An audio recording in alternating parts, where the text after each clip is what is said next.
આજે તારીખ 11/1/2026ના રોજ સેવાધામ રાતા તળાવ સંત શ્રી વાલરામજી મહારાજ પાંજરાપોળ ખાતે પધારેલ અત્રે મહેમાનશ્રીઓ શ્રીમાન ઈશ્વરભાઈ લખમસિંહભાઈ દિવાણી કચ્છ ગામ ટોળિયા હાલે ભિવંડી તથા શ્રીમાન ગંગારામ માનણભાઈ દિવાણી ગામ ટોળિયા હાલે ભિવંડી, શ્રીમાન ગંગદાસ સોમજીભાઈ પોકાર ગામ ટોળિયા હાલે ભિવંડી તથા શ્રીમાન રતનસિંહભાઈ સોમજીભાઈ પોકાર ગામ ટોળિયા હાલે ભિવંડી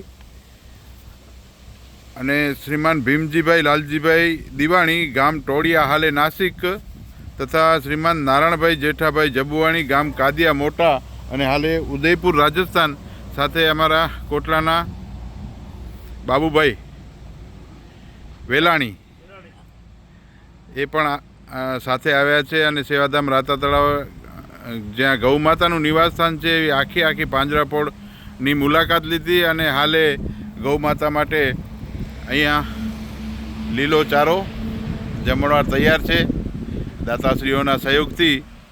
અને ગૌ માતાનું આગમન હવે થાય છે એનાથી પહેલાં અમે આ મહેમાનોનું થોડુંક આગતા સ્વાગતા કરી લઈએ. તો આપ સૌ અહીં અત્રે પધાર્યા છો સંસ્થાની મુલાકાતે, તો આપનું સૌનું સંસ્થા વતીથી અમે સ્વાગત કરીએ છીએ. સાથે સાથે જે ગૌદાનનું આ મહાયજ્ઞ ચાલુ છે અત્રે રાતા તળાવ ખાતે, એ સેવા યજ્ઞમાં આપ દાનરૂપી જે આહુતિ આપીને આપના સહયોગ આપી રહ્યા છો એ બદલ પણ આપણો ખૂબ ખૂબ આભાર.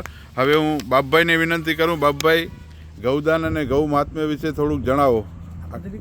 હા ચાલુ આગળ આવી જાઓ. બોલીએ ગૌ માતા કી જય. આપ સૌ દૂરથી પધારી અને આ વાલરામજી મહારાજ પાંજરાપોળની મુલાકાત લીધી તે બદલ ખૂબ ખૂબ આભાર. ગાય માતાની ઉત્પત્તિની જો વાત કરી, જ્યારે ભાગવત સભામાં આવે છે ને સમુદ્ર મંથન કર્યું દેવો અને દાનવો, ત્યારે મને 14 રત્નો નીકળેલા. 14 રત્નો નીકળે એમાં 5 કામધેનુ નીકળી હતી. 5 ધેનુ ગાયો, નંદા, સુરભી, સુભદ્રા, સુશીલા અને બાહુલા, એવા બધા કલરની ગાયો આવી ગઈ. તો દેવો કે અમે ન રાખીએ ને દાનવો કે અમે ન રાખીએ તો રાખે કોણ? તે સમયની અંદર ઋષિઓના 5 મોટા આશ્રમ હતા. વશિષ્ઠ ઋષિ, ગૌતમ ઋષિ, અંબરીશ ઋષિ, જગદમ્બની ઋષિ અને અસિત ઋષિ, આ મોટા આશ્રમ હતા. તે 5 ગાયો એમને ત્યાં સોંપી દીધી અને એ આશ્રમ થાય. હવે ગાય ભગવાનજી છે એ સૂર્ય ભગવાનની દીકરી છે અને ધરતીમાંથી ઉત્પન્ન થયેલી છે.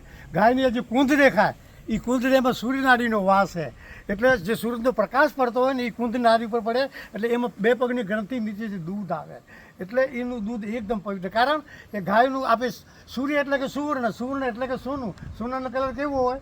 પીળો હોય. તો ગાયનું દૂધ પીળું હોય, ઘી પીળું હોય, માખણ પીળું હોય, છાશ પીળું બધું હોય. ભેંસ કાળી બમ હોય, દૂધ થોડું પણ એ પચે નહીં. ગાયનું દૂધ 4-6 કલાકમાં પચી જાય, જ્યારે ભેંસનું દૂધ ને 17-18 કલાક પચવા લાગે. ગાયનું વાછરડું જન્મતા સાથે અડધા-પોણા કલાકમાં દોડવા માંડી જાય અને ભેંસ વીએ તો ચોથે 5મા દી માંડે હાલવા માંડે. એટલે એમ કહેવાય કે જો ભેંસનું દૂધ પીશો તો ભેંસના જેવી બુદ્ધિ આવશે અને ગાયનું દૂધ પીશો ગાયના જેવી બુદ્ધિ આવશે. તો ગાયની જમણી આંખમાં સૂર્ય ભગવાનનો વાસ છે, ડાબી ભાગમાં ચંદ્ર ભગવાનનો વાસ છે. ગાયની નળીની અંદર ટોકરી બાંધીને વાગતી હોય ને તો એ ગાય માતાની આરતી થાય. ગાયના 4 પગની જે ખોરણા આવે એ ખોરની અંદર નાગ દેવતાનો વાસ હોય. જે જગ્યાએ ગાય બંધાતી હોય ત્યાં નાગ દેવતા કોઈ હાપવી શિલાંદર કોઈ આવે નહીં. ગાયની કુંજ ઉપર આપે માથે હાથ ફેરી તો આપણે દુઃખ દર્દ બધા જતા રહે. પૂછડાની અંદર હનુમાનજીનો વાસ છે. કોઈકને નજર લાગેલી હોય તો ઝાડો ઠંડે તો એની નજર ઉતરી જાય. તો ગાયોના સન્યાન 33 કરોડ દેવતાનો વાસ છે. તો એને આપે જેટલું એના ગાય માતા છે એક હરતું ફરતું મંદિર છે. કદાચ મંદિરે દર્શન કરવા ન જવાય, ગાય માતાને દર્શન કરીએ તો એમના દર્શન થઈ જાય.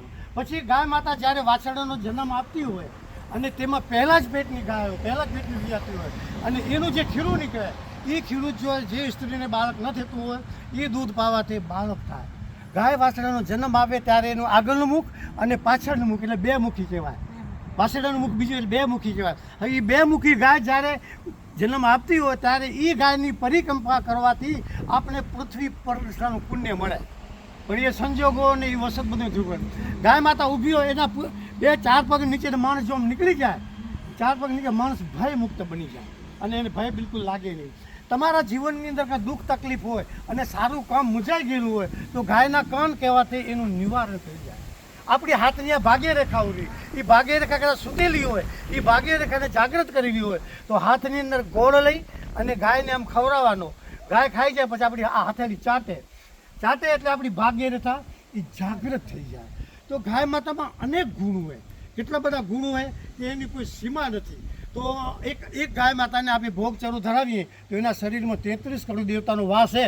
તો સમજી લો ને, તો 33 કરોડ દેવને આપણે જમાડ્યા, એક ગાયને જમાડી એટલે હવે તો કેટલી બધી ગાયને ચરો આજે જો પડતું જમતું હોય તો અનેક દેવી દેવતાઓ એનામાંથી લઈ લેતા હોય, ભોગ લઈ લેતા હોય. તો આ એક હરતું ફરતું મંદિર છે, દેવોનો વાસ છે. આપણે પરમાત્મા આપ્યું હોય તો ગાય માતાને આપણે નિર્મિત આપી ગમે તે જગ્યા હોય ને એ બિચારા દુઃખીએ, કારણ કે એ અબોલા જીવ છે, કોઈ દિવસી માગે નહીં. અને વિચાર કરો કે એનું ગાયના ગોબરમાં લક્ષ્મીનો વાસ છે અને ગૌમૂત્રની અંદર સમજ્યું ગંગા જમનાનું પવિત્ર છે.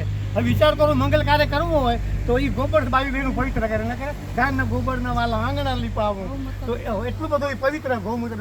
હવે વિચાર કરો ગોબર એટલું પવિત્ર, ગૌમૂત્ર એટલું પવિત્ર, તેનું દૂધ કેટલું પવિત્ર હોય.